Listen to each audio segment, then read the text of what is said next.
Tudo bem com vocês? Eu espero que sim.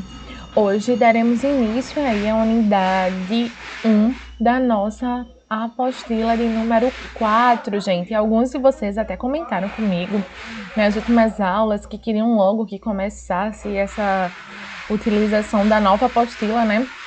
Pois bem, hoje é o dia. E nós vamos conhecer um pouco das produções artísticas produzidas no barroco, tá? Aqui, olha, nós temos um exemplo de um dos pontos turísticos muito importante lá na Itália, tá? Que é Fontana di Trevi e fica em Roma, na Itália. Observe os aspectos apresentados nas esculturas, os traços, o movimento do corpo humano, né, sendo retratado nas esculturas. Observe as laterais, como são desenhadas, né, os traços utilizados aí nessa belíssima obra, nesse belíssimo monumento, tá? Mais adiante nós iremos estudar a respeito do rococó, o barroco e rococó no Brasil e o neoclassicismo, tá? Então vamos entender aí as contribuições artísticas que esses movimentos tiveram no nosso país também, ok? Mais adiante, aqui na página 118, nós temos um breve comentário, né, a respeito do Renascimento, desse período aí do Renascimento ao Barroco. Então, só para vocês entenderem um pouco melhor, observe aí esse primeiro parágrafo.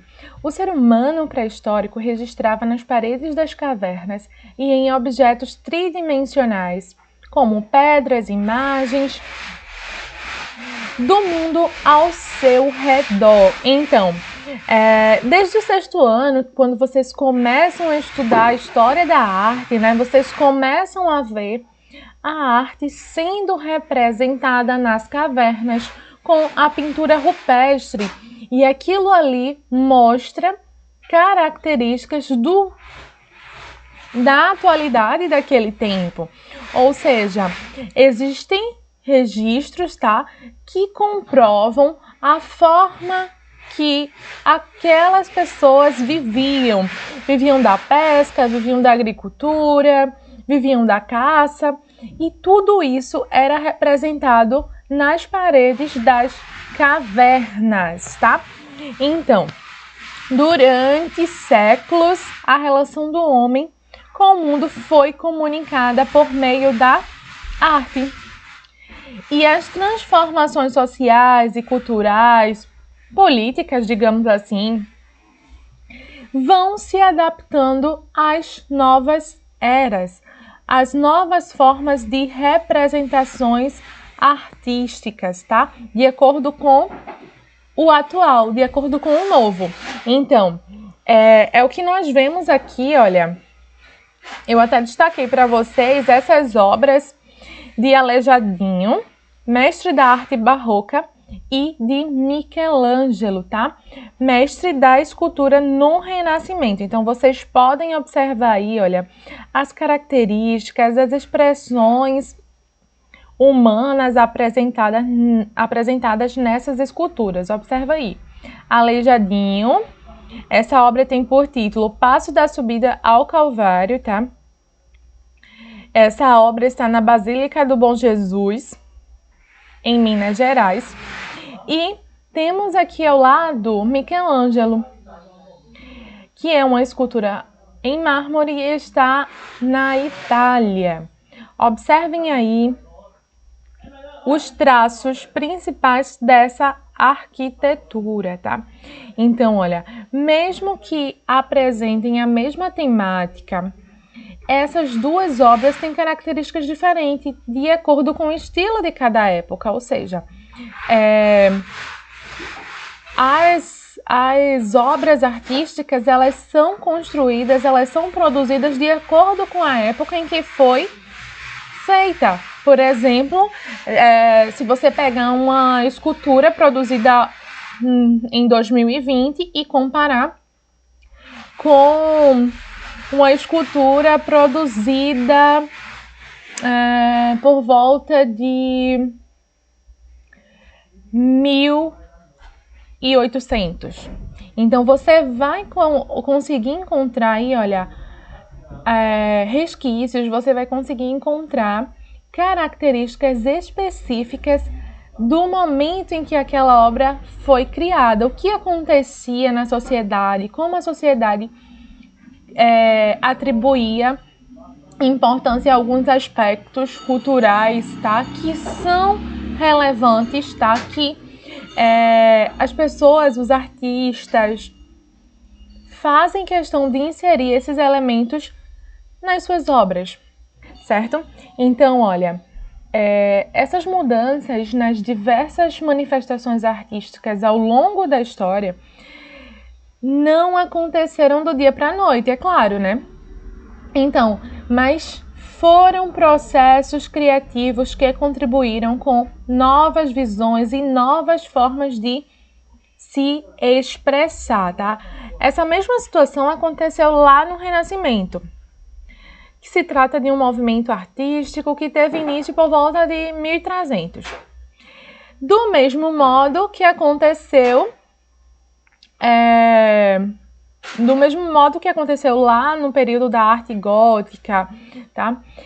E o movimento artístico que veio depois da arte gótica foi exatamente o barroco, esse movimento artístico que estamos estudando a partir de hoje. E o que quer dizer barroco? Olha aí do lado, nesse box, vocês têm a definição. Faz referência a pérola ou joia falsa, irregular. No início, o termo foi usado para depreciar obras que não seguiam as regras clássicas das proporções gregas e romanas. As obras que não seguiam os padrões clássicos eram chamadas de barroco, tá? Porque era tratada como algo irregular, exatamente fazendo referência aí a algo falso, tá? Algo que fugia dos padrões clássicos da época, ok? Então, gente, mais adiante aqui na página 119, vocês encontram aí, olha, informações a respeito do início do barroco lá na Itália, tá? E depois que se teve início aí na Itália por volta do século XVII, ele vai se desenvolver e vai aparecer em outros países, tá? Durante o século XVII, Roma foi o cenário de debates artísticos, religiosos e culturais.